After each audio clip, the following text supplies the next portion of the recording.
Hello students, welcome to physics class. So आज हमारा third class आज আমি পঢ়িম Coulomb's law limitations খিনি পঢ়িম তাৰ পিছত vector form of Coulomb's law আৰু তাৰ পিছত আমি চাম যে superposition principle. Okay, so first আহিলে যে Coulomb's law and its limitations. Okay. Second point to hobo vector form of Coulomb's law.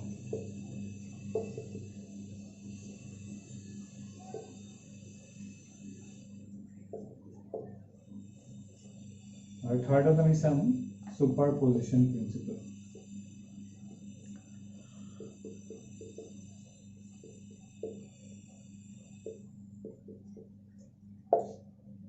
Okay. So our first topic to start karo.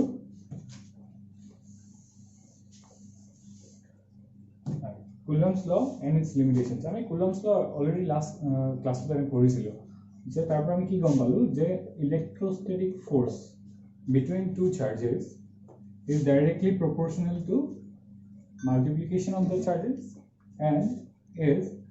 inversely proportional to the square of the distance between them.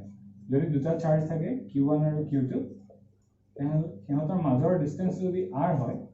তেনে হলে আমি force two সেই quantity guitar charge guitar লগত আৰু সিহঁতৰ ডিসটেন্সৰ লগত কেনেকৈ ৰিলেচনটো আমি পাম এই ধৰণে আৰু তাৰ পৰা আলটিমেটলি আমি এটা ইকুৱেশ্যন পাইছিলো যে k f e equals to k into q1 into q2 by r square where k is a constant proportionally constant which depends on the medium where the charges are placed. Okay, so k is a constant which medium upon depend koribo. A force equation to Coulomb's law A equation to ki condition upon depend kore tar limitations kin ki khikini ami sam. Okay, so first limitation to hoise je jigita ami charge particle kotha pati asu q1 aru q2 first condition q1 aru q2 to ki hobo lebo je hehot ki hobo lebo point particles hobo lebo point charges hobo lebo. That means the charges must be point charges. Okay,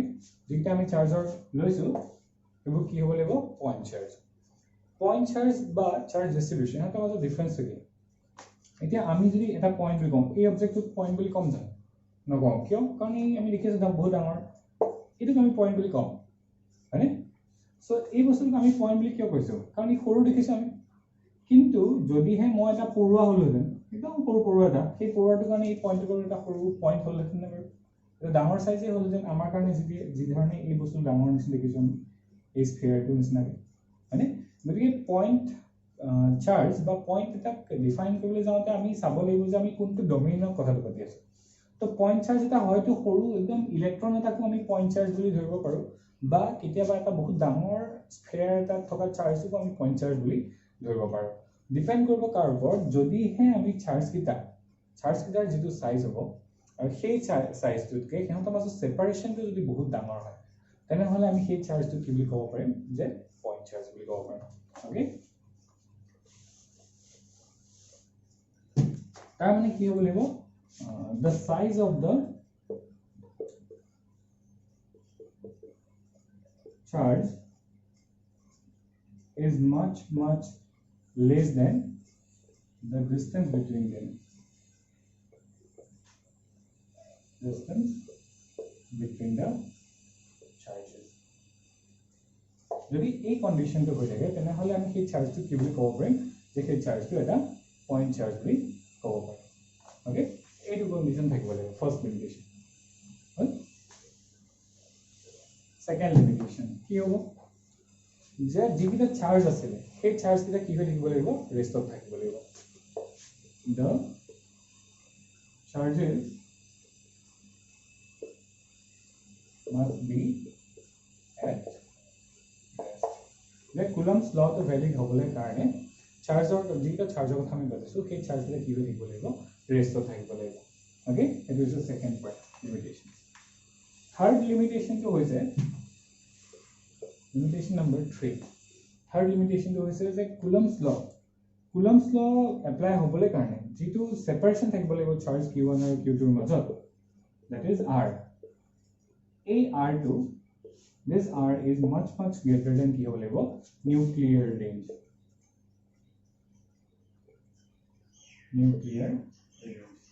তাৰমানে nuclear range মানে কি যে atomic particles বিলাক nucleus বা সেই atoms বিলাকৰ মাজত যেটো একদম সৰু স্মল ৰেঞ্জ থাকে তাৰমানে ফেমটোমিটাৰ ৰেঞ্জত ক'ব পাৰা 10⁻15 মিটাৰ ইমানটো ৰেঞ্জত কি বহুত বেছি ডাঙৰ হ'ব লাগিব কিয় কাৰণ যদি নিউক্লিয়াৰ ৰেঞ্জত আমি কথা পালো তেনেহলে তাত কি হ'ব তাত ষ্ট্ৰং নিউক্লিয়াৰ ফৰ্সটো কুলম্ব ফৰ্সতকৈ বহুত বেছি প্ৰভাৱশালী হৈ যায় গতিকে তাৰ ডমিনেশনটো ইলেক্ট্ৰোষ্টেটিক ফৰ্সতকৈ বাঢ়ি যাব গতিকে ইলেক্ট্ৰোষ্টেটিক ফৰ্সে তেতিয়া তাত কি নহ'ব তাৰ এপ্লাই নহ'ব আমি ষ্ট্ৰং নিউক্লিয়াৰ ফৰ্সৰ কথাহে পাতিম গতিকে এই যেটো সেপাৰেশন the separation between the two charges must be very greater than nuclear range okay so এই তিনিটা কন্ডিশন আমি মনত ৰাখিব লাগিব এই তিনিটা লিমিটেশন আছে যেটো কুলম্বছ লটো ভ্যালিড নহয় okay so next আমি চাও যে কুলম্বছ লৰ ভেক্টৰ নোটেশন তো কেনেকৈ ভেক্টৰ ফৰ্মত আমি কুলম্বছ ল লিখিব পাৰো vector form of Coulomb's law. Vector form of Coulomb's law. एक ही condition यार तक Q1 charge ता आसे यार तक Q2 charge आसे यहाँ तो major distance to suppose r इधर जिहेतु vector बोली कलो आमी तो vector बोली जब उस लोग आमी लिखी बोले जाओ तो definitely की होगा direction को था आहिबो direction को था आहिए आहा अर्थ मान की जे आमी object इटार position इटार आमी कबो पाई बोले गो और Q1 charge तो तार আছে কোৰ পৰা তাৰ আছে তাৰমানে obviously আমাক এটা কি লাগিব আমাক এটা কোঅৰ্ডিনেট সিস্টেমটা লাগিব আমাক এটা অৰিজিন পইণ্ট লাগিব যেটো অৰিজিন পইণ্টৰ পৰা মই Q1 টো কম যে Q1 টো অৰিজিনৰ পৰা সেইটো ডাইৰেকচনত কিমান দূৰত আছে মানে সো আমি কি কৰো এটা কোঅৰ্ডিনেট সিস্টেম আমি কল্পনা কৰি লওঁ ধৰি লৈছো যেটো কোঅৰ্ডিনেট সিস্টেম আমি লৈছো সেই coordinate সিস্টেমৰ x axis y axis z axis কিমান এনেকৈ আছে ধৰিছো আৰু এইটো হৈছে তাৰ অৰিজিন পইণ্ট o এটা q1 point to কাৰণে যেটো position vector তাক মই r1 বুলি লিখিছো this is the position vector of charge q1 and this is the position vector of charge q2 that is r2 এটা position vector কথা আমি অলৰেডি পঢ়িছিলো ফাৰ্স্ট ইয়াৰ তোমাকে গম পাবাই ঠিক আছে এতিয়া চোৱা এটা q1 charge আৰু q2 charge ধৰি লৈছো দুইটা পজিটিভ চাৰ্জ ধৰি লৈছো মই যদি force on charge q1 due to q2 তাক মই এনেকৈ লিখিছো f11 due to 2 f12 ই কি বুজাই আছে force on charge q1 due to q2 okay f21 টো কি বুজাই আছে force on charge q2 due to q1 third is মই এটা ডাইৰেকশন দি লওঁ q1 চাৰ্জ তে ইয়াক ফোৰ্স দিব কি ডাইৰেকশন এইটো দিশত in this direction q2 charge তে q1 ফোৰ্স কোনটো দিশত ফোৰ্স এপ্লাই কৰিব এইটো দিশত তাৰমানে এইটো কি f21 force on charge 2 due to 1 और ये क्या होगा force on charge 1 due to 2 okay तो f21 to इस डायरेक्शन আছে f12 to इस डायरेक्शन আছে along the dotted line this dotted line okay এতিয়া আমি এই f12 और f21 और notation जो আমি কেনেকৈ লিখিব লাগিব ভেক্টৰলি লিখিব লাগিব using this r1 r2 okay ঠিক আছে মই তো ৰখ কৰি দিম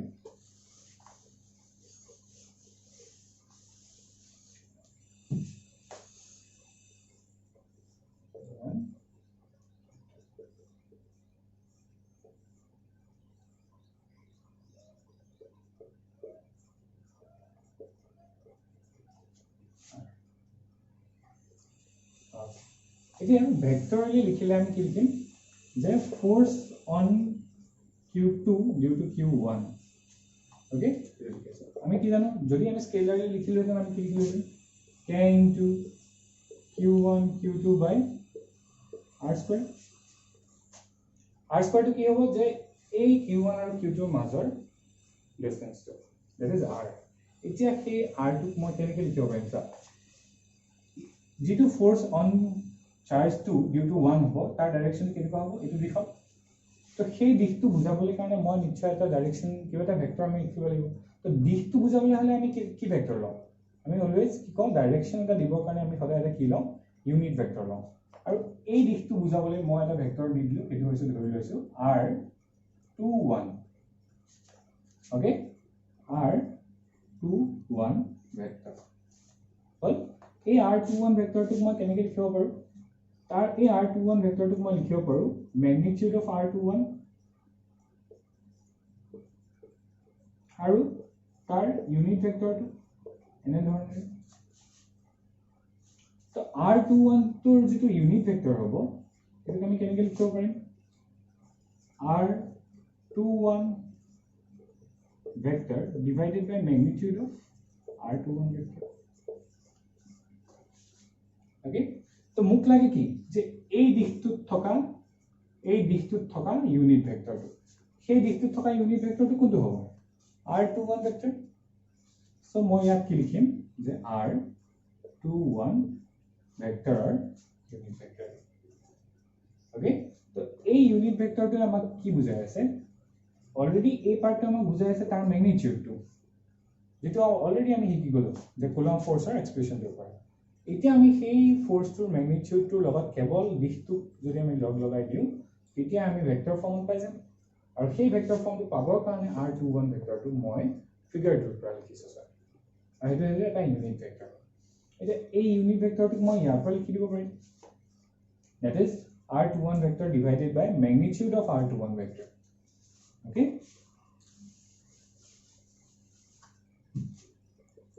so equation to more chemical coupling k into q1 q2 by r square r21 vector divided by magnitude of r21 vector it's a magnitude of r21 vector সেই magnitude to এখিনি পৰা এখিনিলৈকে distance নহবনে যেটো কাৰ সমান r ৰ সমান গতিকে আমি এনেকৈ লিখিব পাৰো r21 ভেক্টৰ যেটো ম্যাগনিটিউড হয় এটো কাৰ সৈতে সমান r ৰ সৈতে সমান ওকে তো এই যেটো r আছে তাক আমি এনেকৈ লিখিব পাৰো k q1 q2 divided by r21 vector divided by magnitude of r21 vector মানে আৰু এটো স্কয়াৰ আছে এটো স্কয়াৰ হ'ব সো আলটিমেটলি আমি ইয়াত স্কয়াৰ আছে আৰু ইয়াৰ লগত আৰু এটা মাল্টিপ্লাই হৈছে তো পাৱাৰটো কিমান হৈ যাব টু দি পাৱাৰ 3 হৈ যাব সো মই ইয়াত লিখি দিছো টু দি পাৱাৰ কি হৈ গল 3 হ'ল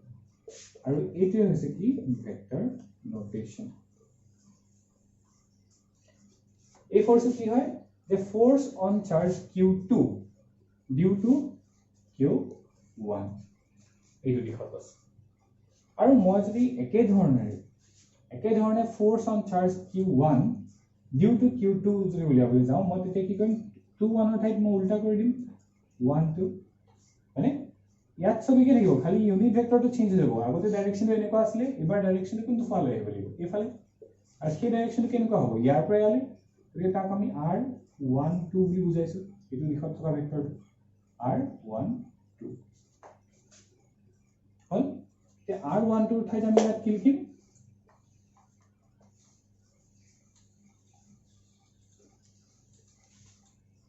so similarly ইয়াৰ সৈতে একে ধৰণে আহিব কি k into q1 into q2 by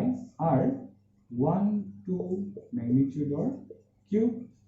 আৰু ইয়াত আহিব r12 vector okay so যেটা কি আছে ইয়াত 21 বুলি আহিছে ইয়াত 12 বুলি আহিছে ভেক্টৰ r21 তে কোনটো দিশ বুজাই আছে এইটো দিশত আৰু ভেক্টৰ 12 তে কোনটো দিশত বুজাই আছে এইটো হয় সো এইটো ধৰণেৰে ভেক্টৰ নোটেশনত আমি এনেকৈ লিখিব পাৰো Coulomb's law this is the vector form of Coulomb's law এটা কথা আমি ইয়াৰ পৰা ধুনীয়াকৈ দেখি আছো সো ম্যাগনিটিউড ইয়াৰ দুইটাৰে সমান কেৱল ডাইৰেকশনটো কি হৈ আছে অপোজিট হৈ আছে কাৰণ r12 ভেক্টৰ আৰু r21 ভেক্টৰ এহা দুইটা ম্যাগনিটিউড সমান দ্যাট ইজ r এহতৰ যদি মই ম্যাগনিটিউডৰ কথা চাও সো দুইটাৰ ম্যাগনিটিউড কিমান হয় r হয় আৰু তাৰ ডাইৰেকশনটো কি হয় অপোজিট হয় গতিকে এই ভেক্টৰটা কেনেকৈ হৈ আছে r12 vector is equals to minus of r21 vector মানে গতিকে এইটো পার্ট আৰু এইটো পাৰ্ট দুইটাই সমান কেৱল এই দুটা ভেক্টৰ বেলেগ হৈ আছে মানে গতিকে আমি কি ক'ব পাৰিম গতিকে আমি ক'ব পাৰিম যে force 1 2 is equals to minus of force 2 1 যে q1 force চাৰ্জতে যেটো ফোৰ্স এক্সপেৰিয়েন্স কৰি থাকিব q2 ফোৰ্সৰ কাৰণে হেতু যেটো ভ্যালু হ'ব q2 ফোৰ্সটো যেটো ফোৰ্স এক্সপেৰিয়েন্স কৰি থাকিব q1 ফোৰ্সৰ কাৰণে তাৰ যেটো ভ্যালু দুইটাৰ ম্যাগনিটিউড সমান কিন্তু চাৰ্জ কিন্তু ফোৰ্সটো কি হ'ব অপোজিট ডাইৰেকশন হ'ব সো আমি গম পালো যে ফোৰ্সটো ইকুৱেল ফোৰ্স কিন্তু অপোজিট ডাইৰেকশন আছে মানে ইকুৱেল এন্ড অপোজিট ফোৰ্সেস তো এইটো কাক ফলো কৰি আছে বাৰু equal and opposite forces Newton star law মানে তো ই যিমান ফোর্স ইয়াক দি আছে ইউ সমানে ইমান ফোর্সে তাক দি আছে খালি দুইটাৰে কি হ'ব ডাইৰেকশন গিটা অপোজিট হল so this is the vector form of Coulomb's law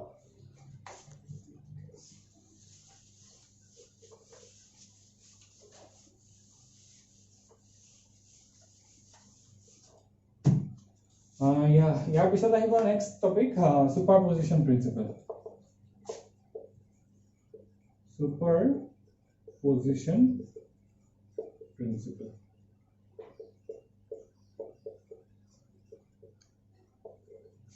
superposition principle আমি আগতে গ্ৰেভিটেশন যেটা পঢ়িছিলো তাতো সুপাৰপজিশন প্ৰিন্সিপল পঢ়িছিলো সুপাৰপজিশন প্ৰিন্সিপল অফ গ্ৰেভিটেশনাল ফোৰ্সেস ইয়াত আমি কি পঢ়িম সুপাৰপজিশন প্ৰিন্সিপল অফ ইলেক্ট্ৰোস্ট্যাটিক ফোৰ্সেস ওকে ঠিক আছে তো সুপাৰপজিশন প্ৰিন্সিপল মানে হয় কি মই সিম্পলি বুজাই দিছো প্ৰথমতে ধৰি লৈছো এটা চাৰ্জ q1 আছে এটা চাৰ্জ q2 আছে এহতৰ দুটা মাজত যেটো ফোৰ্স হ'ব হেতু ফোৰ্স অলৰেডি আমি গম পালো f of 1 এটো suppose force on charge 2 due to 1 কি হবো k into q1 into q2 k into q1 into q2 by r square তো লৈছো নেকি ম্যাগনিটিউড কেৱল মই লিখিছো হলে তো এই ফোৰ্সটো আৰু দিলে মই আৰু এটা চাৰ্জ আনিলো ইয়াত q3 চাৰ্জ এটা q3 চাৰ্জটো আহি যোৱাৰ কাৰণে এই ফোৰ্সটোৰ ওপৰত কিবা প্ৰভাৱ পৰিব নেকি আৰু এই q3 চাৰ্জটো আহি যোৱাৰ কাৰণে ইয়াৰ ওপৰত থকা নেট ফোৰ্সটো কিবা চেঞ্জ হ'ব নেকি প্ৰথম কথা যে q3 চাৰ্জটো যদিহে আহি যায় এই সিনাৰিওটো তেনে হলে আগতে যেটো ফোৰ্স আছিল তাৰ কোনো ধৰণৰ চেঞ্জ নহয় এটো যেনেকৈ আছে তেনেকৈ থাকিব ওকে খালি এটা কথা কি হ'ব আগতে কি যিমান ফোর্স এক্সাৰ্ট কৰি আছিল q1 টো অকলে ফোর্স দি আছিল ইয়াত এতিয়া কিন্তু q3 এও তাক কি দিব ফোর্স এপ্লাই কৰিব ধৰি লৈছো u positive charge u positive charge u positive charge তো q1 এ q2 কি কৰিব এই দিশত খেলিব ৰিপেল কৰিব ঠিক তেনেকৈ q3 চাৰ্জে q2 কি কৰিব এইটো দিশত ৰিপেল কৰিব তো এই দিশটো মানে কি force on charge 2 due to charge 1 force on charge 2 due to charge 3 তাৰ মানে এই চাৰ্জটো দুটা ফোৰ্স এক্সপেৰিয়েন্স কৰি আছে তাৰ ওপৰত দুটা ফোৰ্স লাগি আছে এই দুইটা ফোৰ্সৰ যেটো ৰিজাল্টেন্ট হ'ব সেইটো ৰিজাল্টেন্টে নেট ফোৰ্স হ'ব f net ওকে সো যেতিয়া 3 নম্বৰ চাৰ্জটো আহি গল 3 নম্বৰ চাৰ্জটো অহাৰ কাৰণে আগতে যেটো ফোৰ্স আছিল তাত সলনি হোৱা নাই কিন্তু যেটো নেট ফোৰ্স আছিল সেই নেট ফোৰ্সটো কি হৈ গল চেঞ্জ হৈ গল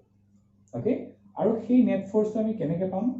সেই চাৰ্জটোৰ ওপৰত এপ্লাই হৈ থকা টোটাল যিমান বিলাক ইন্ডিভিজুৱেল ফোৰ্স আছিল সেই ফোৰ্স বিলাকৰ যোগফল হিচাপে পাব তাৰমানে net force on charge q net force on charge 2 is equal to what f of 2 due to 1 plus f of 2 due to 3 so यहाँ दुईटा फोर्सर যোগফল হিচাপে আমি পাম ओके सो इन जनरली যদি মই ক'বলৈ যাওঁ इन जनरली মানে যদিহে তাত এটা সিস্টেম অফ চাৰ্জেস আমি লম ধৰি লৈছো এটা সিস্টেম অফ চাৰ্জ লৈছো য'ত 11 মান চাৰ্জ আছে সাপোজ n টা পাৰ্টিকুলাৰ সমান চাৰ্জ আছে মানে তো আমি কি লিখিম in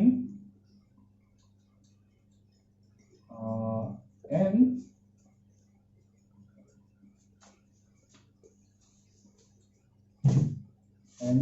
particle system charge particle system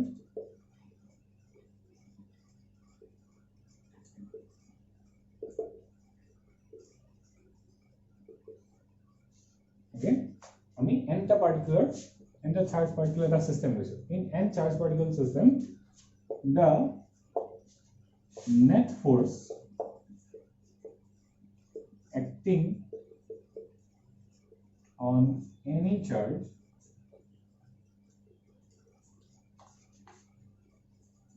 is the net is the vector sum of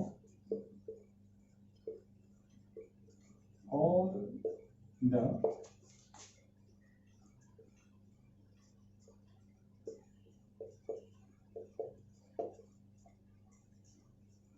individual forces due to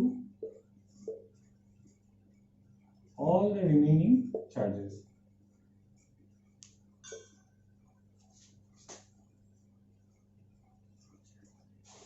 on that charge so যদি হে n particle system হয় charge particle system হয় তেনেহলে আমি কি বুলি কম সেই n particle system তোৰ যিকোনো এটা চাৰ্জৰ ওপৰত কিমান ফোৰ্স এপ্লাই হৈছে বুলি যদি আমি চাওঁ নেট ফোৰ্সটো কি হ'ব বাকি সকলোবোৰ পাৰ্টিকলে চাৰ্জ পাৰ্টিকলে তাৰ ওপৰত যিমান বিলাক ফোৰ্স দিব সেই গোটেই বিলাক ফোৰ্সৰে ভেক্টৰ সামেশন আমি কৰিব লাগিব সো ধৰি লৈছো যে q1 চাৰ্জ আছে q2 চাৰ্জ আছে q3 চাৰ্জ আছে qn চাৰ্জ আছে তো n পাৰ্টিকল সিস্টেম মানে অৰ্থটো হৈছে q1 to qn চাৰ্জেস আছে এতিয়া মই যদি চাবলৈ বিচাৰো যে net force on charge q on charge nth charge ওপৰত নেট ফোৰ্স কিমান আছে মই সেইটো চাবলৈ বিচাৰিছো তেনেহলে মই কেনেকৈ লিখিম charge force on nth charge due to 1 plus force on nth charge due to 2 plus force on nth charge due to 3 plus plus force on nth charge due to n minus of 1 okay so এই ধৰণেৰে আমি লিখিম তো total charge total force তো কি হ'ব total force তো কিহতৰ যিটো ইন্ডিভিজুৱেল ফোৰ্সেস nth চাৰ্জ ৰ ওপৰত 1 নম্বৰ চাৰ্জটো যিটো ফোৰ্স দিছিলে হেতু হৈছে nth চাৰ্জ ৰ ওপৰত 2 নম্বৰ চাৰ্জৰ যিটো ফোৰ্স দিছিলে হেতু হৈছে nth চাৰ্জ ৰ ওপৰত 3 নম্বৰ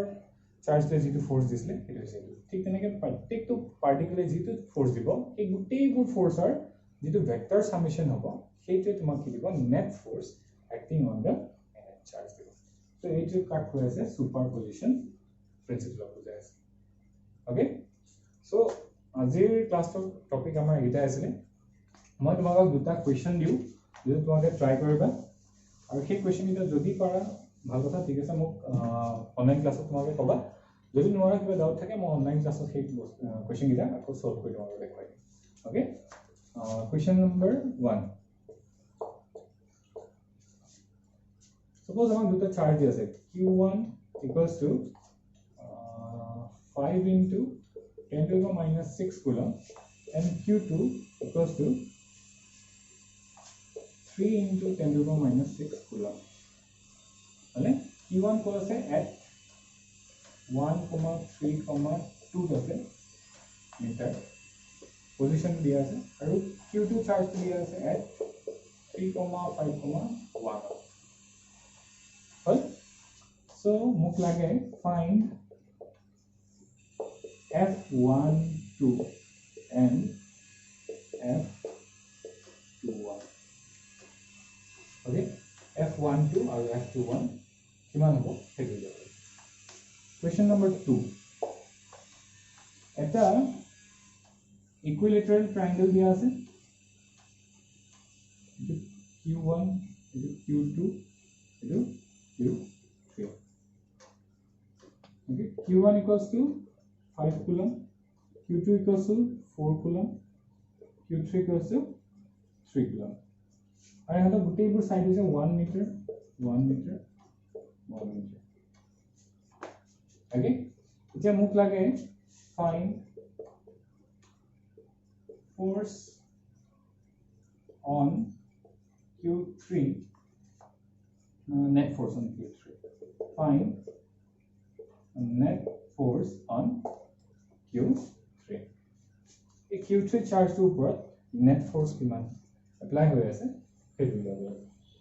okay so এই দুটা question তোমালোকৰ homework থাকিলে তোমালোকে ট্ৰাই কৰিবা মই যিখিনি তোমালোক থিওৰি পঢ়ালো সেইখিনিৰ ওপৰতে বেছ কৰি হৈছে তোমালোকে ট্ৰাই কৰিবা যদিহে কিবা সুবিধা পাম অনলাইন ক্লাছত মই বুজাই দিম আৰু যদি ডাউট থাকে বাকি কিবা কৰিবা okay thank you